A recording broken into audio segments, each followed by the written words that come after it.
করতেই আমার ভালো লাগে, কালচারাল প্রোগ্রামে ইনভলভ হতে ভালো লাগে। এতে অনেকের হয়তো প্রবলেম মনেও হতে পারে যে বয়স হয়ে গেছে, কেন করে, কি দরকার, তারা নিজেরাও কিছু করতে পারে না, আবার আমি কিছু করি সেটাও তারা সহ্য করতে পারে না। এটা যার যার টক্সিসিটি। আমার ভালো লাগা থেকে কাজ করে, আমি এগুলো করি। আর সবচেয়ে বড় কথা, আমার সঙ্গে আমার এই বাচ্চাগুলা শুধু আমি সঞ্চালনা করি তা কিন্তু না, আমি যে সোসাইটিতে থাকি সেই পুরাটা অনুষ্ঠানে আমি পরিচালনা করার চেষ্টা করি।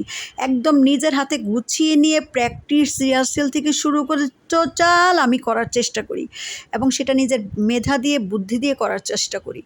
শুধু এইখানে না, আমি আমাদের স্বপ্নবিলাস ইউনাইটেড স্কুলে আমি বেশ কয়েকবার অ্যাঙ্কারিং করেছি। আমার ভালো লাগে। এখন এই ভালো লাগা থেকে যদি কারো ঈর্ষা হয়, কারো জেলাস হয়, কারো মনে হয় যে সে কেন করছে, আমি কেন করতে পারছি না, দরকার কি, বয়স হয়ে গেছে, অ্যাটেস্ট, সেটা তার ব্যাপার। আমার ভালো লাগে যে আমি কিছুক্ষণের জন্য হলেও বাচ্চাগুলোকে আনন্দ দিতে পারছি, আমার নিজের ভালো লাগা কাজ করছে, আমার সামনে যারা বসে আছে বা ভাবিরা যারা আমার সঙ্গে অনুষ্ঠানে থাকছে তারা কিছুক্ষণের জন্য ভালো লাগছে বা তাদের আনন্দ লাগছে, এটাই বা কম কিসের বলেন?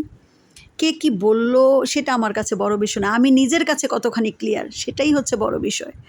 আর যারা এগুলা বলে তারা নিজেরাও কিন্তু কিছু করতে পারে না, শুধুমাত্র টক্সিসিটি ছড়ায় এবং ক্লু বের করার চেষ্টা করে বা একটা নেগেটিভিটি ছড়ানোর চেষ্টা করে। এটা হচ্ছে তাদের ছোট মন মানসিকতার পরিচয়। আপনি এই নামাজ পড়েন, রোজা করেন বা করলেন না, সেটার সাথে আপনার সাথে আল্লাহ সরাসরি হিসাব হবে, কিন্তু আপনি এই যে মানুষের পিছনে কুৎসা রটান, তার হিসাব কিন্তু ওই লোকের কাছ থেকে আপনার নিতে হবে, সেটা পরকালে। যাই হোক, দোয়া করবেন।